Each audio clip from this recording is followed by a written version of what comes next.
এই যে চেয়ারটা আপনি দেখছেন, যেই চেয়ারে আমি এখানে বসছি আপনার সামনে মাননীয় স্পিকার, এই চেয়ারটি খুব কঠিন একটি চেয়ার মাননীয় স্পিকার। এই চেয়ারটি দেখলে মনে হয় বসতে খুব আরাম, আসলে মাননীয় স্পিকার মোটেও আরামের না।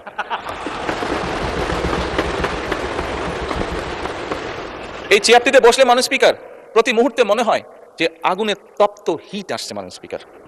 হাসার কিছু নেই, আমি যা ফিল করি আমি আপনাদেরকে তাই বলছি, মাননীয় স্পিকার এই চেয়ারের থেকে উঠে দাঁড়িয়ে আপনার সামনে বক্তব্যে আমি হয়তো অনেক পপুলার কথা বলতে পারতাম, যেটাতে আরো অনেক বেশি তালি হতো মাননীয় স্পিকার।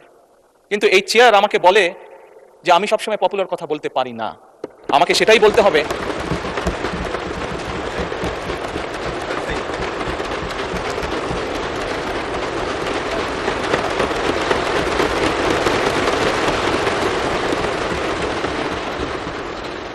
মাননীয় স্পিকার, একজন রাজনীতিবিদ হিসাবে আমারও তো ইচ্ছা করে পপুলার কথা বলতে, যাতে জোরে জোরে তালি পায়, কিন্তু এই চেয়ার প্রতি মুহূর্তে আমাকে স্মরণ করে দেয়, no, you have to take the right decision, not the popular decision.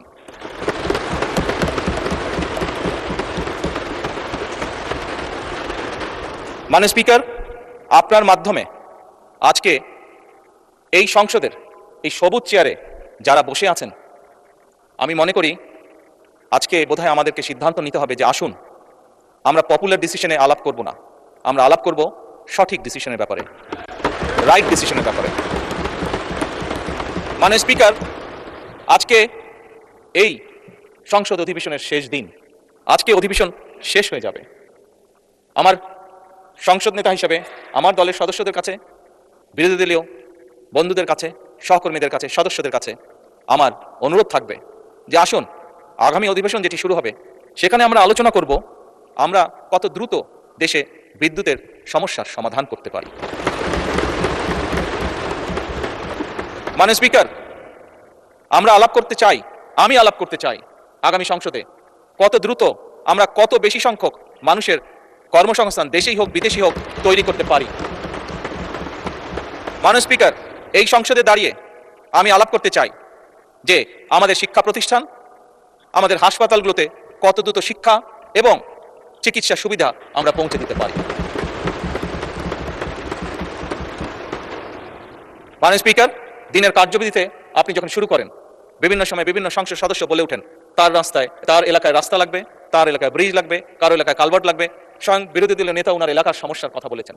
মাননীয় স্পিকার, আমরা যদি দেশের পরিস্থিতি স্থিতিশীল রাখতে না পারি, দেশে আমরা যদি অর্থনৈতিকভাবে শক্তিশালী করতে না পারি, মাননীয় স্পিকার, বর্তমান প্রেক্ষাপটে যেখানে 30 লক্ষ কোটি টাকার ঋণ নিয়ে এই সংসদ দেশ পরিচালনা শুরু করেছে, সেই দেশকে আমরা এগিয়ে নিতে পারবো না। আমরা যদি একটি স্টেবল গভর্নমেন্ট রাখি, আমরা যদি একটি স্টেবল পার্লামেন্ট এনশিওর করতে না পারি, মাননীয় স্পিকার, আমরা কোনোভাবেই এই দেশকে সামনে নিয়ে যেতে পারবো না। মাননীয় স্পিকার, এই দেশকে যদি সামনে নিতে হয় তাহলে অবশ্যই আমাদের উভয় পক্ষকে একসাথে কাজ করতে হবে। হ্যাঁ,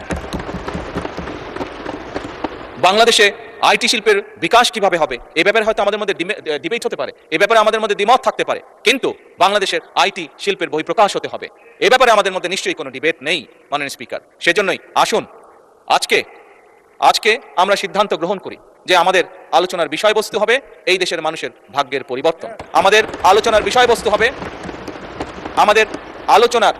মাননীয় স্পিকার, আমাদের আলোচনার বিষয়বস্তু হবে যে আমরা অন্য দেশের উদাহরণ দেব না, বরং আমাদের দেশকে আমরা সামনে এগিয়ে নিয়ে যাব। মাননীয় স্পিকার, 1971 সালে এই দেশ যখন স্বাধীন হয়েছে, এই মুহূর্তে আমরা বিভিন্ন বিবেচনায় আমাদের দেশকে যদি স্ট্যান্ডার্ডে ধরি, আমাদের মতন অনেকগুলো দেশ ছিল যারা হয়তো 1972-73 সালে স্বাধীন হয়েছে, তারা আমাদের থেকে এগিয়ে গিয়েছে। মাননীয় স্পিকার, আমরা পারিনি কেন? বিকজ বিভিন্নভাবে এই দেশকে, একটু আগেই যেটা বলেছি মাননীয় স্পিকার, বাধাগ্রস্ত করা হয়েছে গণতন্ত্রকে। মাননীয় স্পিকার, গণতন্ত্র বাধাগ্রস্ত যদি হয়, গণতন্ত্র প্রতিবার বাধাগ্রস্ত হলে অর্থনীতি, শিক্ষা, স্বাস্থ্য সবকিছু বাধাগ্রস্ত হবে। কাজেই মাননীয় স্পিকার, আপনার মাধ্যমে আমি বিরোধী দলীয় সহকর্মীদের কাছে আহ্বান জানাতে চাই, আসুন আমরা ডিবেট করবো, আমরা বিতর্ক করবো, আমরা আলাপ করবো, আমরা আলোচনা করবো, আমরা বসবো, কথা বলবো, কিন্তু কোনোভাবেই এই সংসদকে ব্যর্থ হতে দেওয়া যাবে না।